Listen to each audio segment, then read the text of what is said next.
أعوذ بالله من الشيطان الرجيم. بسم الله الرحمن الرحيم. ألف لام ميم. ذلك الكتاب لا ريب فيه هدى للمتقين الذين يؤمنون بالغيب ويقيمون الصلاة ومما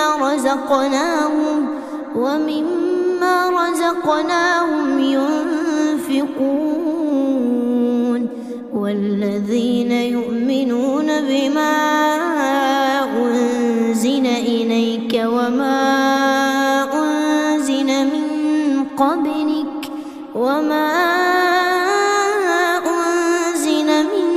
قبلك وبالآخرة هم يوقنون أولئك على هدى من ربهم وأولئك هم المفلحون. إن الذين كفروا سواء عليهم أأنذرتهم أم لم تنذرهم لا يؤمنون. ختم الله على قلوبهم وعلى سمعهم وعلى أبصارهم غشاوة ولهم عذاب عظيم. ومن الناس من يقول آمنا بالله وباليوم الآخر وما هم بمؤمنين يخادعون الله والذين آمنوا وما يخدعون إلا أنفسهم وما يشعرون. في قلوبهم مرض فزادهم الله مرضا ولهم عذاب أليم بما كانوا يكذبون. وإذا قيل لهم لا تفسدوا في الأرض قالوا إنما نحن مصلحون ألا إنهم هم المفسدون ولكن لا يشعرون. وإذا قيل لهم آمنوا كما آمن الناس قالوا أنؤمن كما آمن السفهاء ألا إنهم هم السفهاء ولكن لا يعلمون. وإذا لقوا الذين آمنوا قالوا آمنا وإذا خلوا إلى شياطينهم قالوا إنا معكم إنما نحن مستهزئون. الله يستهزئ بهم ويمدهم في طغيانهم يعمهون. أولئك الذين اشتروا الضلالة بالهدى فما ربحت تجارتهم وما كانوا مهتدين. مثلهم كمثل الذي استوقد نارا فلما أضاءت ما حوله ذهب الله بنورهم وتركهم في ظلمات لا يبصرون. صم بكم عمي فهم لا يرجعون. أو كصيب من السماء فيه ظلمات ورعد وبرق يجعلون أصابعهم في آذانهم من من الصواعق حذر الموت والله محيط بالكافرين يكاد البرق يخطف أبصارهم كلما أضاء لهم مشوا فيه وإذا أظلم عليهم قاموا ولو شاء الله لذهب بسمعهم وأبصارهم إن الله على كل شيء قدير يا أيها الناس اعبدوا ربكم الذي خلقكم والذين من قبلكم لعلكم تتقون الذي جعل لكم الأرض فراشا والسماء بناء وأنزل من السماء ماء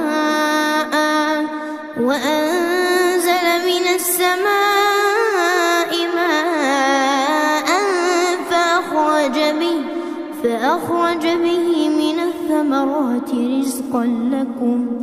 فلا تجعلوا لله أندادا وأنتم تعلمون وإن كنتم في ريب مما نزلنا على عبدنا فأتوا بسورة من مثله وادعوا شهداءكم من دون الله إن كنتم صادقين فإن لم تفعلوا ولن تفعلوا فاتقوا النار التي وقودها الناس والحجارة أعدت للكافرين وبشر الذين آمنوا وعملوا الصالحات أن لهم جنات تجري من تحتها الأنهار كلما رزقوا منها من ثمرة رزقا قالوا هذا الذي رزقنا من قبل وأتوا به متشابها ولهم فيها أزواج مطهرة وهم فيها خالدون إن الله لا يستحيي أن يضرب مثلا ما بعوضة فما فوقها فأما الذين آمنوا فيعلمون أنه الحق من ربهم وأما الذين كفروا فيقولون ماذا أراد الله بهذا مثلا يضل به كثيرا ويهدي به كثيرا وما يضل به إلا الفاسقين الذين ينقضون عهد الله من بعد ميثاقه ويقطعون ما أمر الله به أن يوصل ويفسدون في الأرض أولئك هم الخاسرون كيف تكفرون بالله وكنتم أمواتا فأحياكم ثم يميتكم ثم يحييكم ثم إليه ترجعون هو الذي خلق لكم ما في الأرض جميعا ثم استوى إلى السماء فسواهن 7 سماوات وهو بكل شيء عليم. إذ قال ربك للملائكة إني جاعل في الأرض خليفة قالوا أتجعل فيها من يفسد فيها ويسفك الدماء ونحن نسبح بحمدك ونقدس لك قال إني أعلم ما لا تعلمون. وعلم آدم الأسماء كلها ثم عرضهم على الملائكة فقال أنبئوني بأسماء هؤلاء إن كنتم صادقين. قالوا سبحانك لا علم لنا إلا ما علمتنا إنك أنت العليم الحكيم. قال يا آدم أنبئهم بأسمائهم فلما أنبأهم بأسمائهم قال ألم أقل لكم إني أعلم غيب السماوات والأرض وأعلم ما تبدون وما كنتم تكتمون. وإذ قلنا للملائكة اسجدوا لآدم فسجدوا إلا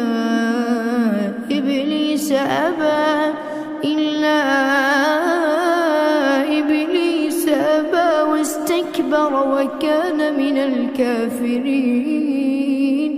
وقلنا يا آدم اسكن أنت وزوجك الجنة وكلا منها رغدا حيث شئتما ولا تقربا هذه الشجرة فتكونا من الظالمين. فأزلهما الشيطان عنها فأخرجهما مما كانا فيه وقلنا اهبطوا بعضكم لبعض عدو ولكم في الأرض مستقر ومتاع إلى حين. فتلقى آدم من ربه كلمات فتاب عليه إنه هو التواب الرحيم. قلنا اهبطوا منها جميعا فإما يأتينكم مني هدى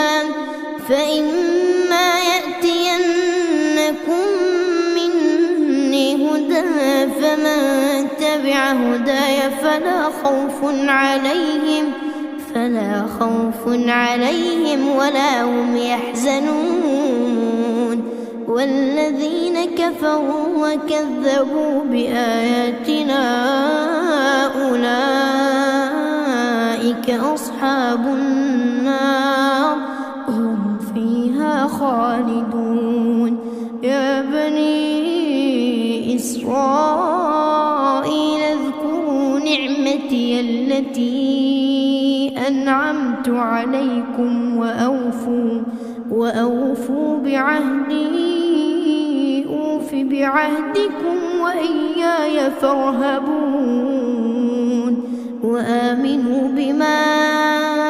أنزلت مصدقا لما معكم ولا تكونوا أول كافر به ولا تشتروا بآياتي ثمنا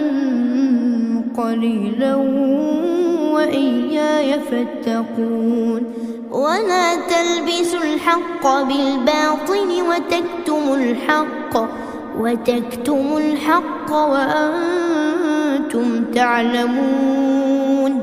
وأقيموا الصلاة وآتوا الزكاة واركعوا مع الراكعين أتأمرون الناس بالبر وتنسون أنفسكم وأنتم تتلون الكتاب أفلا تعقلون واستعينوا بالصبر والصلاة وإنها لكبيرة إلا على الخاشعين الذين يظنون أنهم ملاقو ربهم وأنهم إليه راجعون يا بني إسرائيل اذكروا نعمتي التي أنعمت عليكم وأني فضلتكم على العالمين واتقوا يوما لا تجزي نفس عن نفس شيئا ولا يقبل منها شفاعة ولا يؤخذ منها عدل ولا هم ينصرون وإذ نجيناكم من آل فرعون يسومونكم سوء العذاب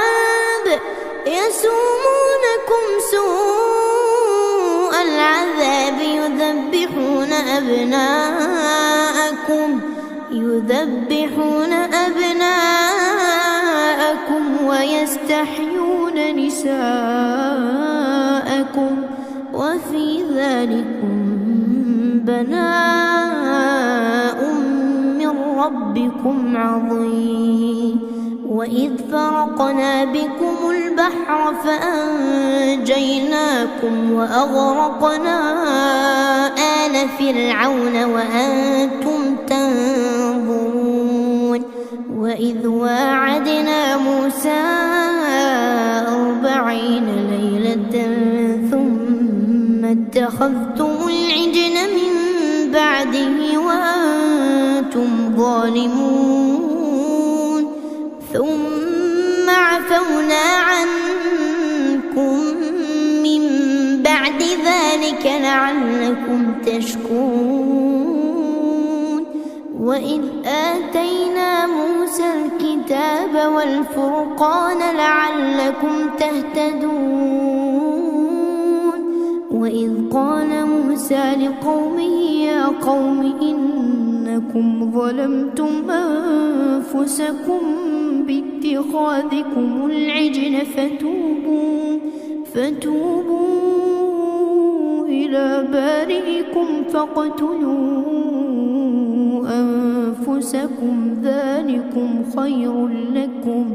ذلكم خير لكم عند بارئكم فتاب عليكم إنه هو التواب الرحيم وإذ قلتم يا موسى لن نؤمن لك حتى نرى الله جهرة فأخذتكم الصاعقة وأنتم تنظرون ثم بعثناكم من بعد موتكم لعلكم تشكرون وظللنا عليكم الغمام وأنزلنا عليكم المن والسلوى كلوا من طيبات ما رزقناكم وما ظلمونا ولكن كانوا أنفسهم يظلمون وإذ قلنا ادخلوا هذه القرية فكلوا منها حيث شئتم رغدا وادخلوا الباب سجدا وقولوا حطة نغفر لكم خطاياكم وسنزيد المحسنين. فبدل الذين ظلموا قولا غير الذي قيل لهم فأنزلنا على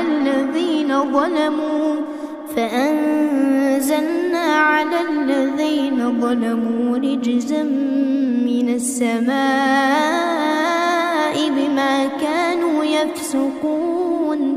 وإذ استسقى موسى لقومه فقلنا اضرب بعصاك الحجر فانفجرت منه 12 عينا قد علم كل أناس مشربهم كلوا واشربوا من رزق الله ولا تعثوا في الأرض مفسدين. وإذ قلتم يا موسى لن نصبر على طعام واحد فادع لنا ربك يخرج لنا مما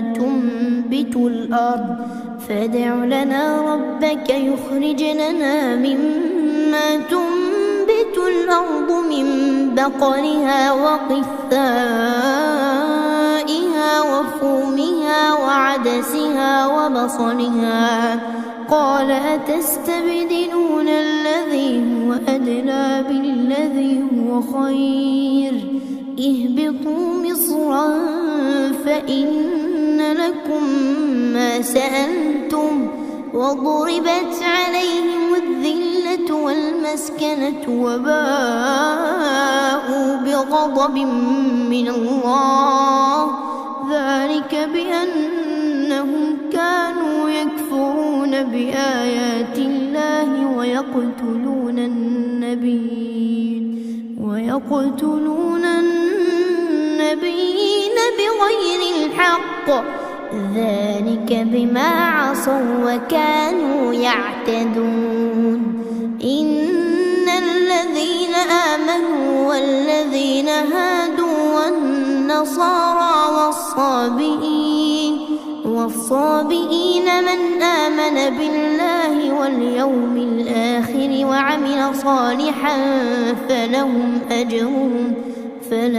أجرهم عند ربهم ولا خوف عليهم ولا هم يحزنون. وإذ أخذنا ميثاقكم ورفعنا فوقكم الطور خذوا ما آتيناكم بقوة واذكروا ما فيه لعلكم تتقون. ثم توليتم من بعد ذلك فلولا فضل الله عليكم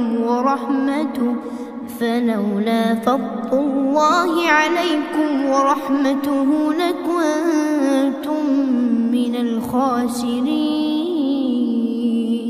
ولقد علمتم الذين اعتدوا منكم في السبت فقلنا لهم كونوا قردة خاسئين فجعلناها نكالا لما بين يديها وما خلفها وموعظة للمتقين. وإذ قال موسى لقومه إن الله يأمركم أن تذبحوا بقرة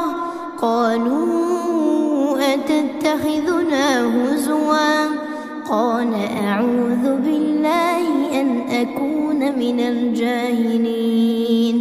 قالوا ادع لنا ربك يبين لنا ما هي قال إنه يقول إنها بقرة لا فارض ولا بكر عوان بين ذلك فافعلوا ما تؤمرون. قالوا ادع لنا ربك يبين لنا ما لونها قال إنه يقول إنها بقرة صفراء فاقع لونها تسر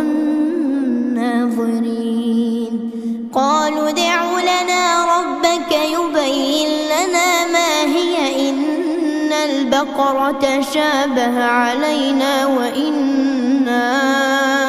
إن شاء الله لمهتدون قال إنه يقول إنها بقرة لا ذلول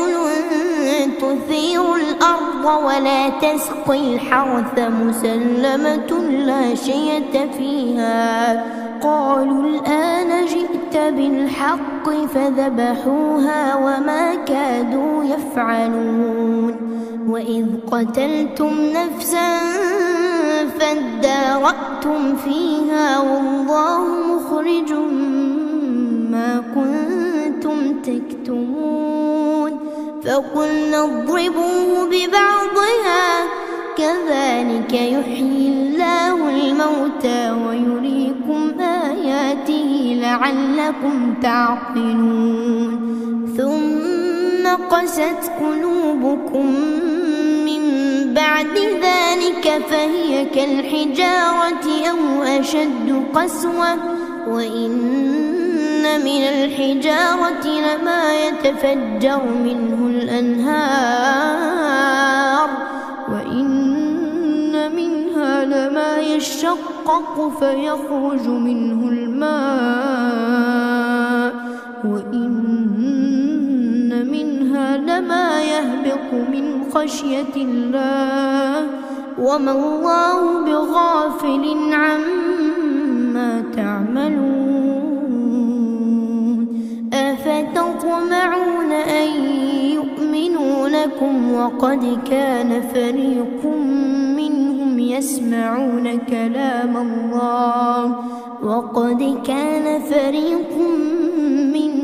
يسمعون كلام الله ثم يحرفونه من بعد ما عقلوه وهم يعلمون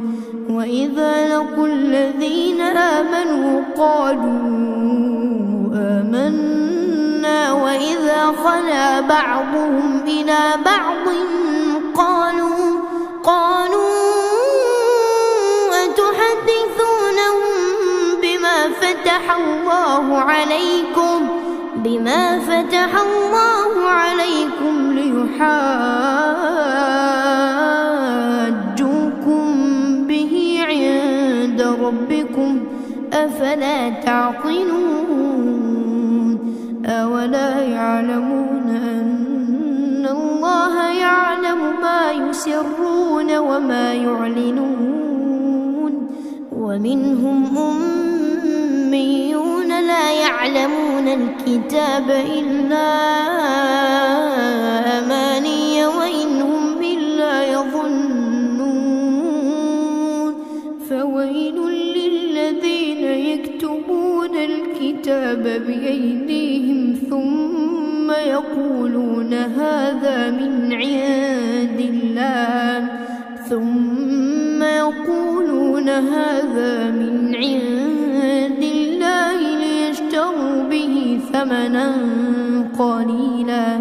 ليشتروا به ثمنا قليلا فويل لهم مما كتبت أيديهم وويل لهم مما يكسبون وقالوا لن تمسنا النار إلا أياما معدودة قل أتخذتم عند الله عهدا فلن يخلف الله عهده أم تقولون على الله ما لا تعلمون بلى من كسب سيئة وأحاطت به خطيئته فأولئك أصحاب النار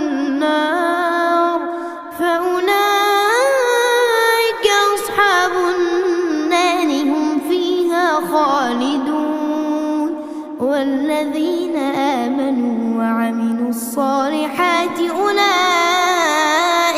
أصحاب الجنة هم فيها خالدون وإذ أخذنا ميثاق بني إسرائيل لا تعبدون إلا الله وبالوالدين إحسانا وذي القربى واليتامى والمساكين وقولوا للناس حسنا وأقيموا الصلاة وآتوا الزكاة ثم توليتم إلا قليلا منكم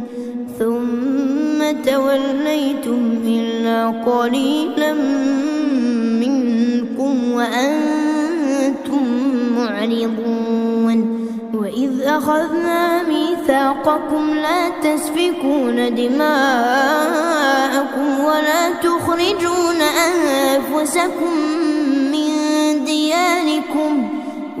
تخرجون أنفسكم من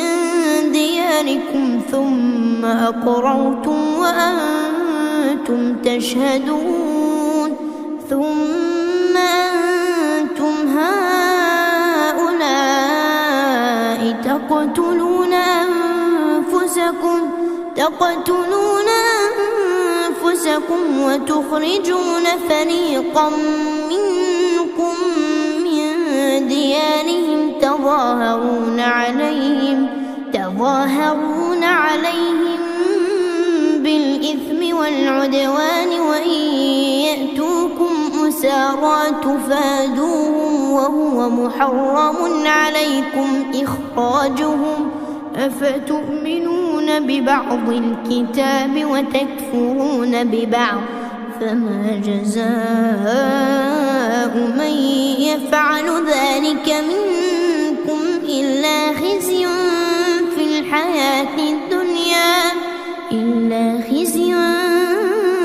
في الحياة الدنيا ويوم القيامة يردون إلى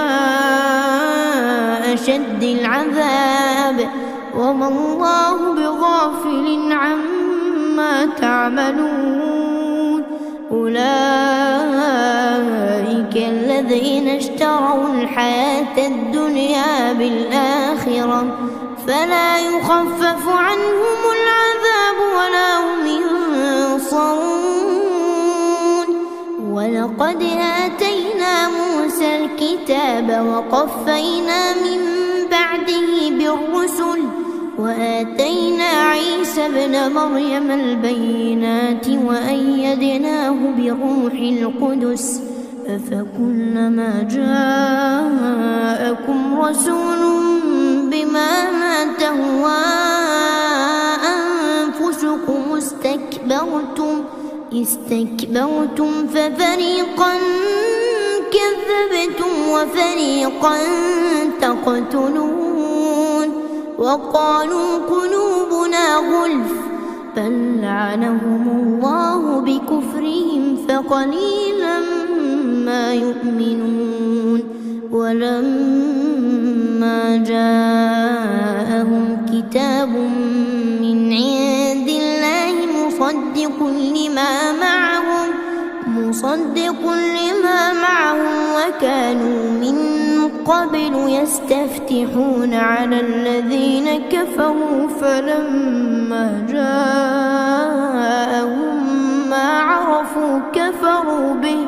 فلعنة الله على الكافرين بئس ما اشتروا به أنفسهم أن يكفروا بما أنزل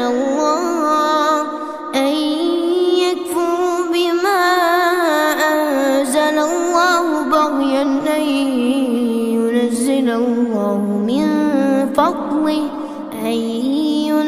لينزل الله من فضله على من يشاء من عباده فباءوا بغضب على غضب وللكافرين عذاب مهين. وإذا قيل لهم آمنوا بما أنزل الله قالوا نؤمن بما أنزل علينا ويكفرون بما وراءه وهو الحق مصدقا لما معهم قل فلم تقتلون أنبياء الله من قبل إن كنتم مؤمنين ولقد جاءكم موسى بالبينات ثم اتخذتم العجل من بعده وأنتم ظالمون. وإذ أخذنا ميثاقكم ورفعنا فوقكم الطور خذوا ما آتيناكم بقوة واسمعوا قالوا سمعنا وعصينا وأشربوا في قلوبهم العجل بكفرهم قل بئس ما يأمركم به إيمانكم إن كنتم مؤمنين. قل إن كانت لكم الدار الآخرة عند الله خالصة من دون الناس فتمنوا الموت إن كنتم صادقين ولن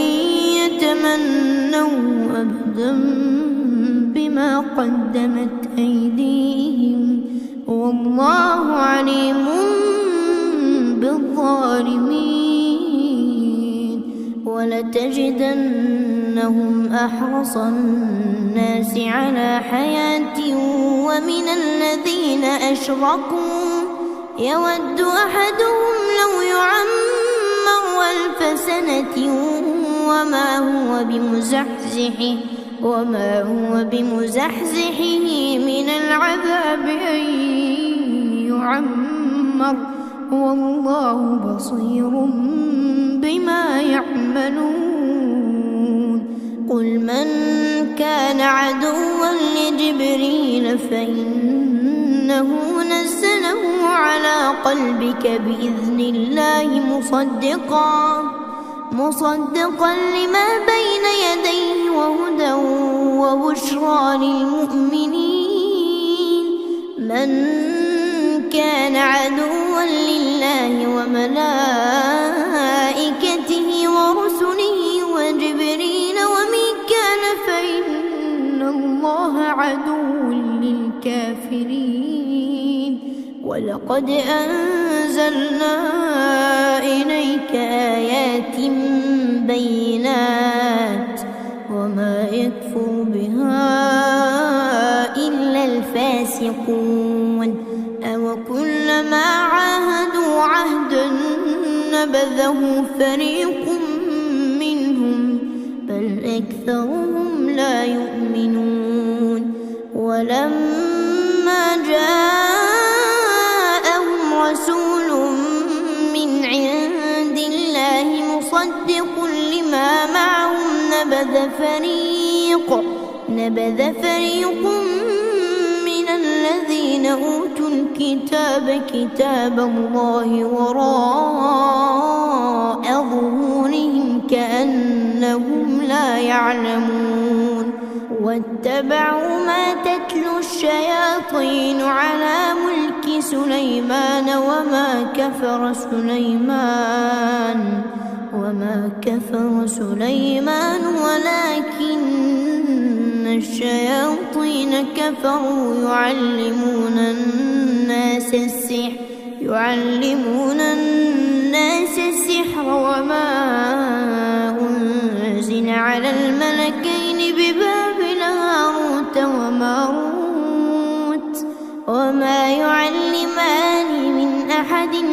حتى يقولا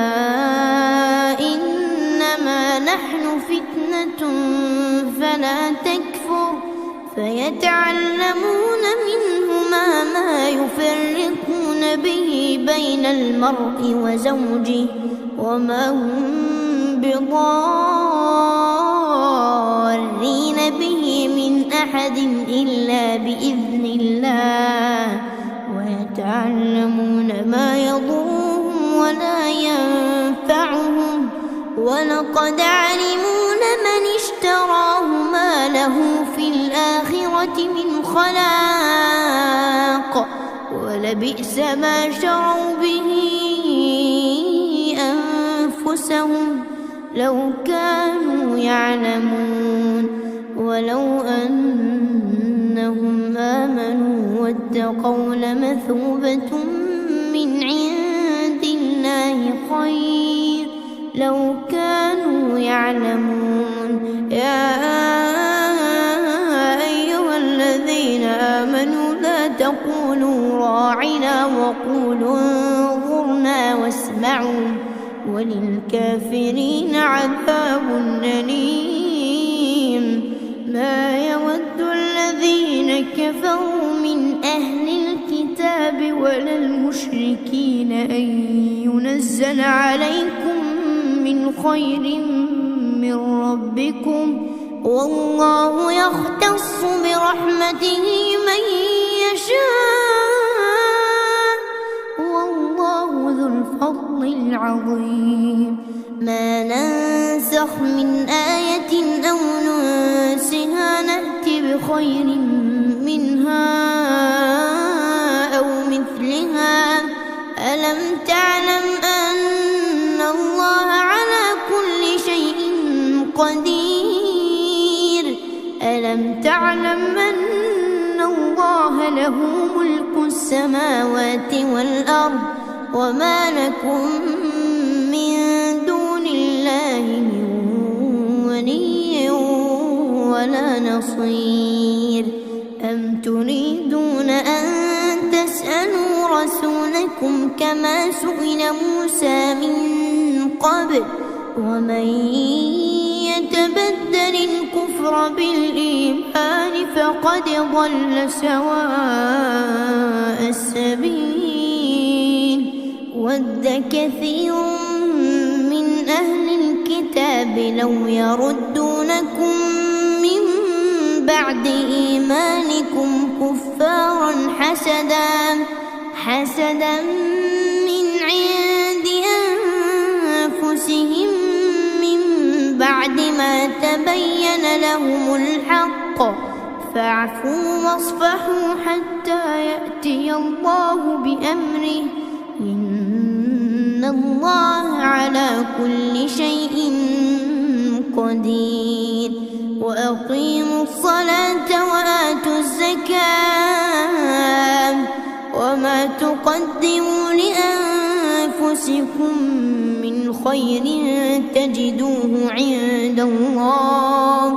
إن الله بما تعملون بصير وقالوا لن يدخل الجنة إلا من كان هودا أو نصارى تلك أمانيهم قل هاتوا برهانكم إن كنتم صادقين بلى من أسلم وجهه لله وهو محسن فله أجره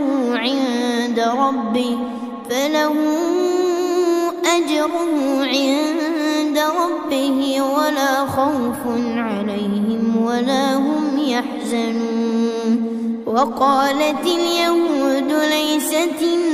النصارى على شيء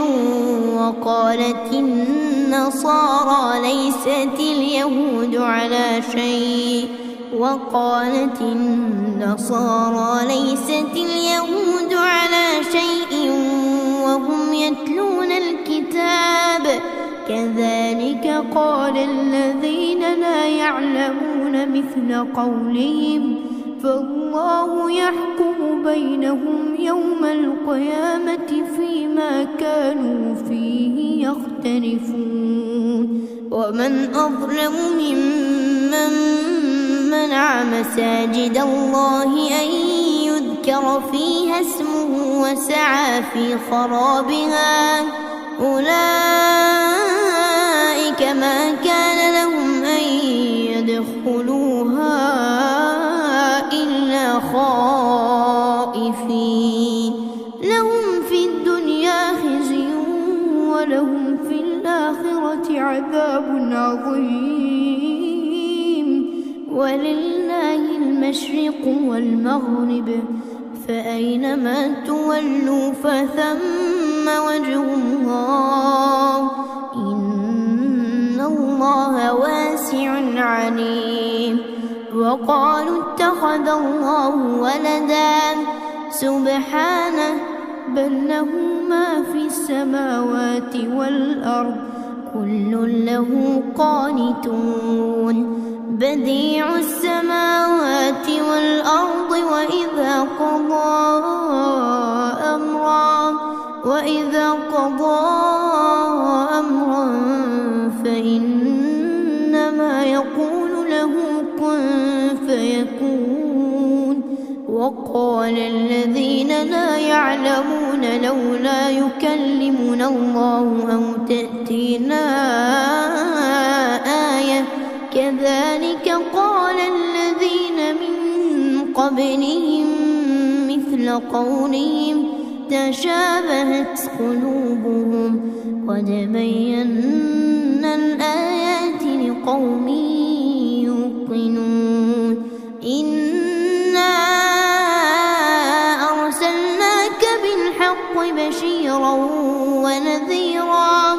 ولا تسأل عن أصحاب الجحيم ولن ترضى عنك اليهود ولا النصارى حتى تتبع ملتهم قل إن هدى الله هو الهدى ولئن اتبعت أهواءهم بعد الذي جاءك من العلم ما لك من الله من ولي ولا نصير الذين آتيناهم الكتاب يتلونه حق تلاوته أولئك يؤمنون به ومن يكفر به فأولئك هم الخاسرون يا بني إسرائيل اذكروا نعمتي التي أنعمت عليكم واذكروا نعمتي التي أنعمت عليكم وأني فضلتكم على العالمين واتقوا يوما لا تجزي نفس عن نفس شيئا ولا يقبل منها عدل ولا تنفعها شفاعة ولا هم ينصرون وإذ ابتلى إبراهيم ربه بكلمات فأتمهن قال إني جاعلك للناس إماما قال ومن ذريتي قال لا ينال عهد الظالمين وإذ جعلنا البيت مثابة للناس وأمنا واتخذوا من مقام إبراهيم مصلى وعهدنا إلى إبراهيم وإسماعيل أن طهرا بيتي للطائفين والعاكفين والركع السجود وإذ قال إبراهيم رب اجعل هذا بلدا آمنا وارزق أهله من الثمرات من آمن منهم بالله واليوم الآخر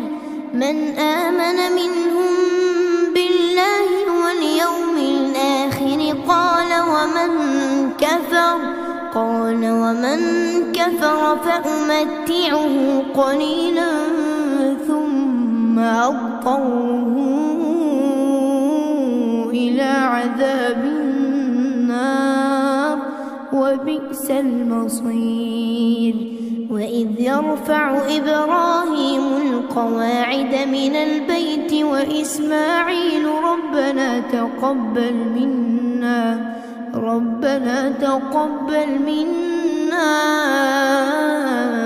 إنك أنت السميع العليم. ربنا واجعلنا مسلمين لك ومن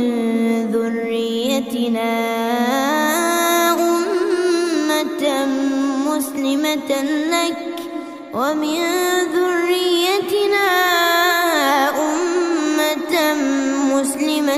لك وأرنا مناسكنا وتب علينا إنك أنت التواب الرحيم. ربنا وابعث فيهم رسولا منهم يتلو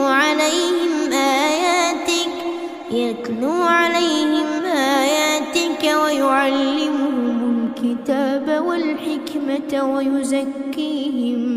إنك أنت العزيز الحكيم. ومن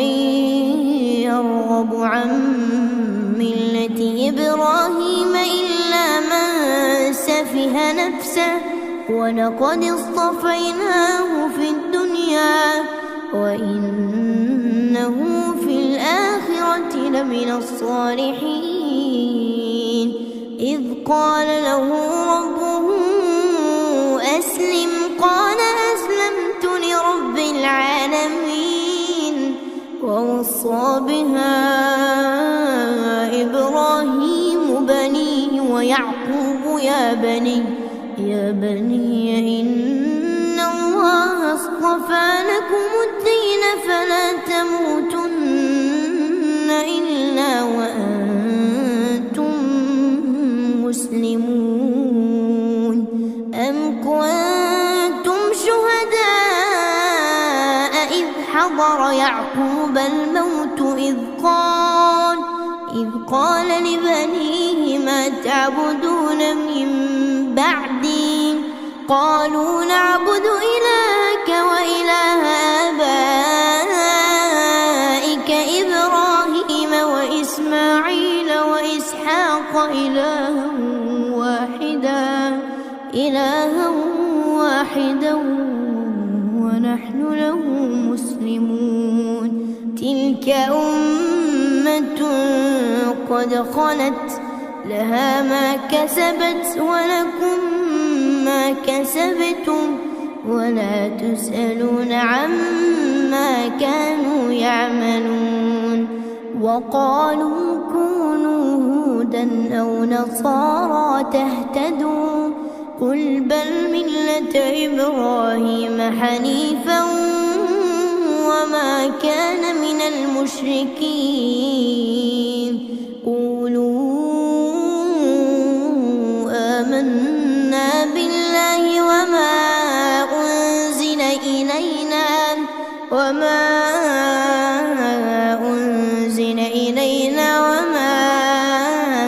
أنزل إلى إبراهيم وإسماعيل وإسحاق ويعقوب والأسباط وما أوتي موسى وعيسى وما أوتي النبيون من ربهم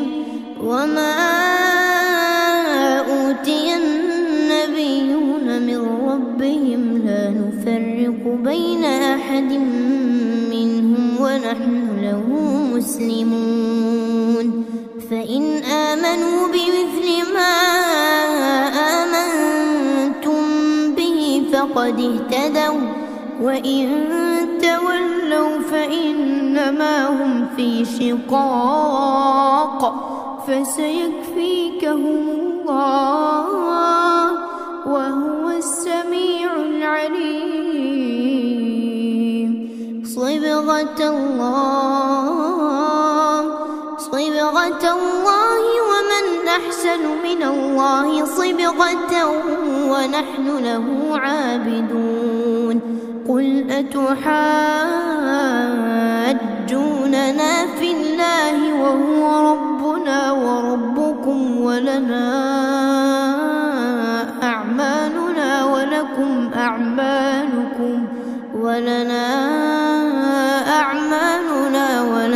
أعمالكم ونحن له مخلصون أم تقولون إن إبراهيم وإسماعيل وإسحاق ويعقوب والأسباط كانوا هودا أو نصارى قل أأنتم أعلم أم الله ومن أظلم ممن كتم شهادة عنده من الله وما الله بغافل عما تعملون تلك أمة قد خلت لها ما كسبت ولكم ما كسبتم ولا تسألون عما كانوا يعملون